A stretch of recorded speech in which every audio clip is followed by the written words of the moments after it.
जैसा गुरुजी कहते हैं ना कि गुरुजी बहुत प्रैक्टिकल गुरु थे। हम लोगों को स्ट्रांग बनाने के लिए ही गुरुजी आए थे।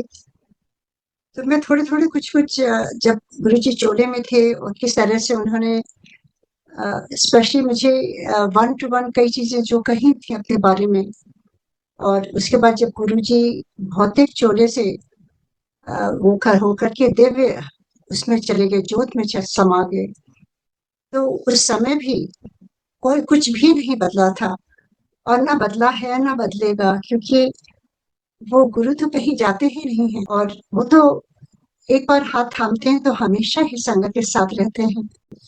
गुरु जी को जैसे कि पहली बार जब उनका बुलावा आता है, अपने आप ही मन उन तक खिंचता है, और this is all between Guru and जिनका भी बुलावा आता है। ऐसे ही हम सब 98 में उनसे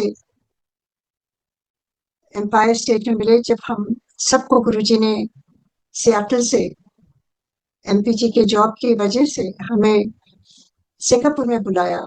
गुरुजी कहते थे जब तक मेरी आज्ञा ना हो कोई इस दरबार में नहीं आ सकता।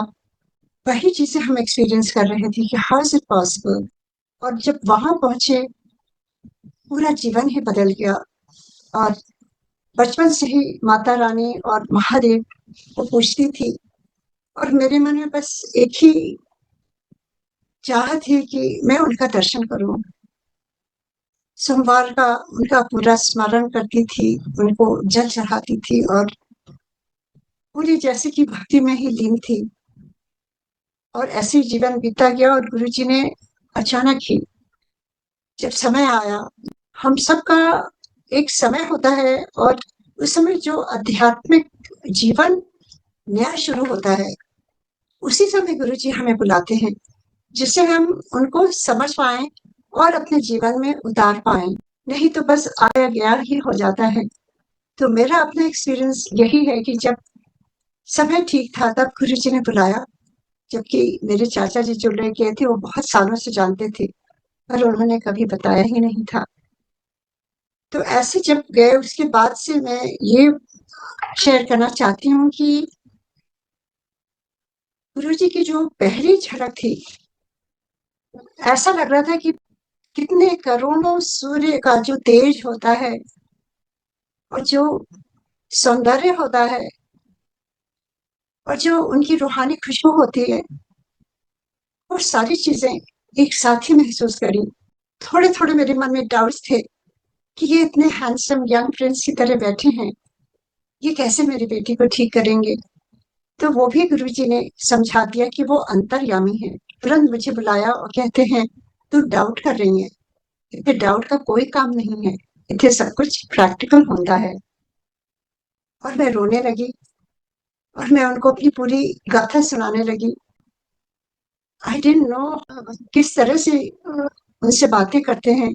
मैंने बस अपने मन की बात उनको सारी बता दी, और उन्होंने बस अपना दाहिना हाथ उठाया और कहा जा, मैंने तेरी बेटी का कल्याण कर देता, और वो उसी क्षण ही ठीक हो गई। That was my first experience. और मुझे लगने लगा कि ये ऑर्डिनरी गुरु नहीं है, ये कैसे कर हो गया, ये कैसे हो गया जो कभी हो ही नहीं सकता था। उसकी सारी मेडिकल प्रॉब्लम्स उसी उसी क्षण ठीक हो गई। और मुझे लगने लगा कि ये तो बहुत ही डिफरेंट गुरु हैं, उस तरह के नहीं हैं जो लाइफ लेसन देते हैं आपको, योगा सिखाते हैं और कहते हैं ये करो वो करो। और उसके बाद तो इतने गुरुजी ने एक्सपीरियंसेस दिया जिससे उन्होंने बताया मुझे, जो मेरे मन में एक लालसा थी कि महादेव के दर्शन कब होंगे, कैसे होंगे, क्योंकि वहां केवल हम सब एकदम साइलेंस में ही बैठते थे। आप सब जानते हैं कि वहां कोई बात नहीं करता था। तो केवल वहां बैठ करके ये एक बहुत बड़ी आध्यात्मिक, मैं कहूंगी मेरा जो सफर रहा है या मेरी यात्रा रही है, वो गुरुजी के चरणों में बैठकर ही वो यात्रा जो मैंने महसूस करी, मेरी अंतरात्मा ने महसूस किया कि यही है वो जिनको मैं ढूंढ रही थी। पर मन में लग रहा था क्या ये महादेव हो सकते हैं। और हर जगह वहां ओम नमः शिवाय लिखा हुआ था। गुरुजी पंजाबी थे और वो कहते थे तो ओम नमः शिवाय का जाप किया कर, क्योंकि मैं बचपन से करती आ रही थी और गुरुजी ने वही दोहरा दिया। तो मुझे लगने लगा कि इनको सब कुछ मालूम है मेरे बारे में, जैसे बचपन से ही ये मुझे जानते हैं। फिर उन्होंने जब शिव पुराण पढ़ने के लिए कहा और जब बड़े मंदिर ले गए, खुद ले गए गुरुजी एक दिसंबर की रात को, और मुझे लगा मैं कहीं स्वर्ग में पहुंच गई हूँ। इतना बड़ा शिवलिंग, और मेरे मन में क्वेश्चन होने लगा, गुरुजी हु आर यू? आप तो पंजाबी बोलते हैं और आप तो पंजाबी फैमिली के हैं, और यहाँ पर ओम नमः शिवाय लिखा है, शिव जी की मूर्ति है और इतना बड़ा शिवलिंग है, और आप जीवन दे देते हैं, और आप अनहोनी को होनी कैसे कर देते हैं, कैंसर ठीक कर देते हैं, कितनी बीमारियां गुरु जी ने ठीक करी।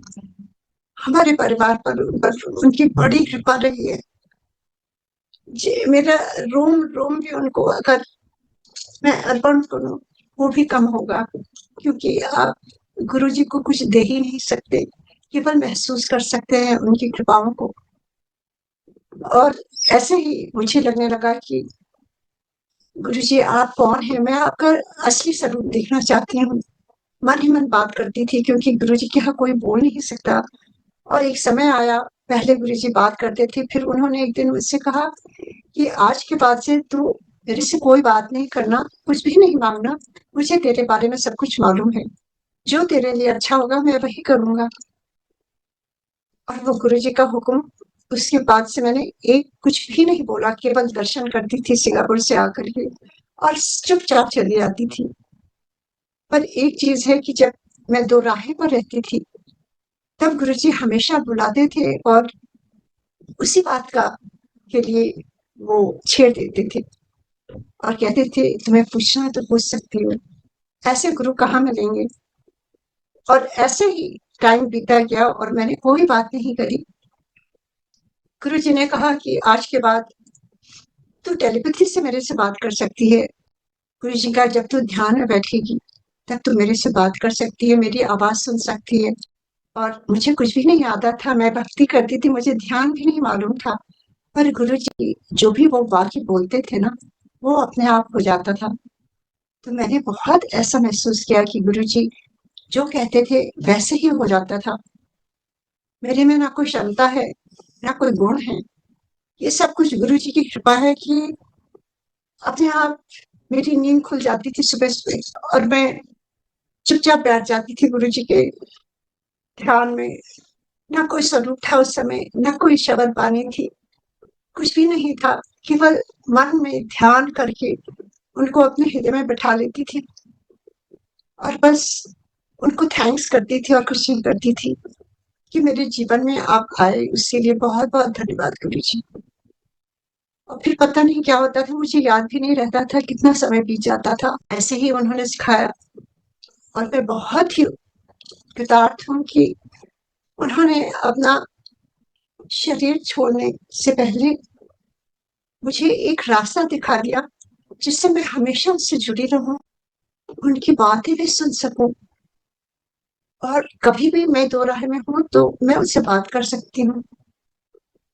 और वो आज भी वही हो रहा है। और आज भी गुरुजी बिल्कुल किसी से मुझे पूछने की जरूरत नहीं होती है। ये गुरुजी की बहुत बहुत कृपा है कि अपने आप ही गुरुजी आके बता जाते हैं जैसा होता है, और कभी कभी कुछ भी नहीं बोलते हैं। That means it is will take time, just be patience. और मे बी वो हमारे लिए सही ना हो, तो गुरुजी जो भी करते हैं वो उनका प्रसाद है, ये समझाया गुरुजी ने। उसके बाद मैं बताना चाहती हूँ कि किस तरह से मुझे पता चला कि ये महादेव है, क्योंकि मेरे मन में एक क्वेश्चन था, और गुरुजी ने एक दिन कहा कि तू कल सोमवार बड़े मंदिर चली जा दिन में और दर्शन करके आ। और जब वहां गए तो वो जो मूर्ति है शिव जी की, जहाँ फुहारा है, फाउंटेन है, वो चल रहा था, और मैंने उनको प्रणाम किया, और जैसे ही सर ऊपर उठाया तो सामने उस मूर्ति में आधे गुरुजी समा गए और आधे महादेव शिव जी। और मैं रोती रही, मुझे समझ में नहीं आया कि क्या हो रहा है। मेरे साथ जो गई थी उनको भी वही दर्शन हुए। गुरुजी बता देते हैं कि तुम्हारा भ्रम नहीं है, मैं ही हूँ जो तुम्हारे अंतर मन में ये प्रश्न था उसका उत्तर दे रहा हूँ। और उसके बाद I got all my answers, I didn't have to ask anything. बस अंतर मन से बस यही उनसे प्रार्थना करती थी कि गुरुजी आप हर जीवन में मेरे साथ ही रहिएगा और मुझे रास्ता दिखाइएगा कि मुझे क्या करना है। अब भगवान मिल गए हैं, जब भगवान मिल जाते हैं तो आगे क्या करना है वो आप मुझे दिशा दिखाइए। तो गुरुजी ने मुझे फिर एक दिन बुलाया और कहा, ये बात मैंने कभी कहा नहीं गुरुजी से, उन्होंने मना किया था, कभी नहीं पूछा उनसे, वो अपने आप ही सब बुला लेते थे। कहते हैं जो तेरा प्रश्न है उसका मैं उत्तर देता हूँ कि तू जिथे जाना मेरा सत्संग किया कर, अपना भी भला कर और दूसरे का भी कर। That is my life goal since then. और ये मेरे में कोई क्षमता नहीं है, मैं तो बोल भी नहीं पाती थी। ये स्वर भी गुरुजी ने दिए, ये सत्संग भी गुरुजी ने दिए, ये ब्लेसिंग भी उन्होंने दी, ये आवाज भी उन्होंने दी। जो भी वो कहते हैं वही मुंह से निकलता है, सब कुछ गुरुजी का ही है। माई होल लाइफ टू गुरुजी। क्योंकि जब गुरुजी थे तो एक दिन गुरुजी ने मेरे से कहा, तू अपनी कुड़ियां का ब्याह जल्दी जल्दी कर, मेरे पास टाइम घट है, मतलब थोड़ा है। मैं सोचती थी गुरुजी कहाँ चले जाएंगे, और ऐसे ही उन्होंने कहा और शादी के लिए जल्दी कर ली। तो शादी बड़ी बेटी की जैसे भी गुरुजी की कृपा से तय हुई, वो थी 14th of July 2007। और गुरुजी को पता चला तो वो कहने लगी, फटाफट जल्दी कर जल्दी कर। I didn't understand। तब गुरुजी ने कहा कि उत्थे करनी है, सियाटल में करनी है। ऐसे गुरुजी मैं यहाँ दिल्ली में आपके पास आके वहीं हम सब करेंगे आपकी ब्लेसिंग से। गुरुजी कहते हैं, ना मैं नहीं होगा, मेरी फोटो रख लेंगे। So that he was giving hint but we could never understand, क्योंकि हमारी क्षमता ही नहीं है समझने की। हम तो सोचते थे कि गुरुजी हमेशा रहेंगे, हम ही चले जाएंगे।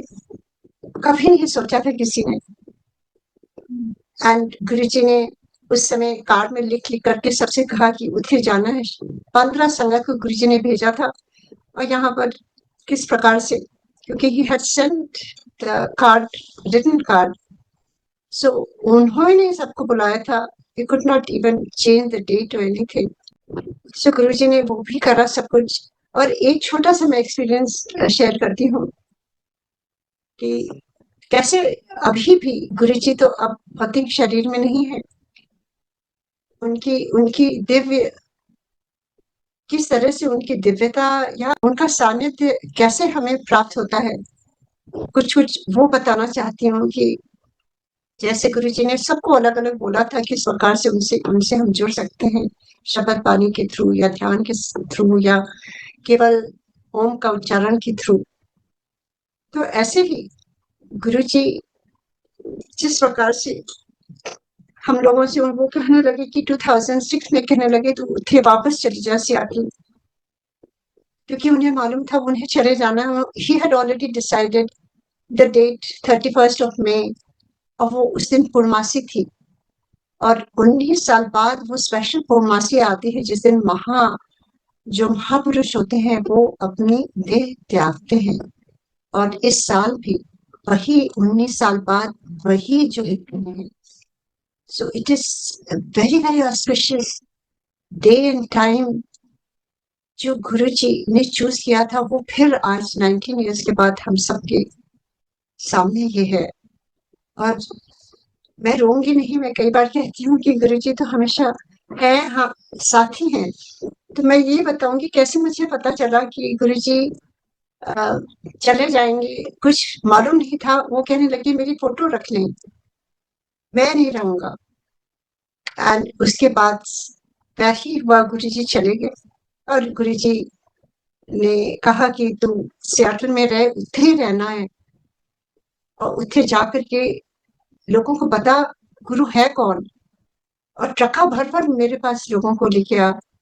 और गुरुजी ने कह दिया तो अपने आप ही सब कुछ होने लगा। यहाँ आकर के 2 से 4, 4 से 6 ऐसे संगत यूएस में किस तरह से, और लोगों की इतनी बीमारियां ठीक होने लगी केवल गुरु जी के स्वरूप को हाथ लगा के उनके उनको उनके उनके घर में उनको सबको सबके घरों में गुरु जी का मंदिर बना हुआ है। ऑल ओवर द वर्ल्ड है। किस तरह से यहाँ हो रहा है, तो इट प्रूव्स दैट गुरु जी कहीं नहीं गए हैं। वो जब भी सत्संग करते हैं वो रूहानी खुशबू वहां से आने लगती है। और गुरु जी की जो फोटो छोटी छोटी देते थे लैमिनेटेड, तो उसमें से एक्सपीरियंसेस होने लगे। एक बार गुरु जी ने छोटी सी एक फोटो दी थी, वो एकदम उसमें से इतनी खुशबू आने लगी और पूरा डिवाइन लाइट आने लगी उसमें से। गुरु जी तो डिवाइन लाइट ही है, वो कहते थे। और अभी भी गुरु जी का जो स्वरूप लगा है, एवरी इवनिंग उनकी लेफ्ट आई से एक ब्लू डिवाइन रेज निकलती है जो शिवलिंग पर जाती है एवरी सिंगल नाइट। गुरु जी कहीं नहीं गए हैं, वो हमारे बीच ही हैं। तभी तो दुनिया में एक गुरु के जाने के बाद इतनी संगत कहीं बढ़ सकती है। सो मैं यही कहूंगी कि गुरु जी का बस उनसे ही जुड़े रहे हम सब, हमारा जीवन धन्य हो गया। इस धरती पे आने का एक ही है कि परमात्मा से फिर से संजोग हो। वो हम सब ने महसूस किया, वो अभी भी हैं। और अब किसी चीज की भी लगता है कोई दिल एकदम तृप्त हो गया है, जीवन तृप्त हो गया है, एक ईश्वर मिल गए और उनका सानिध्य मिल गया, और क्या चाहिए जीवन में। बस गुरु जी यूं ही सबको अपनी प्रेजेंस फील कराएं और ब्लेस करते रहें। जय गुरु जी, बहुत बहुत धन्यवाद।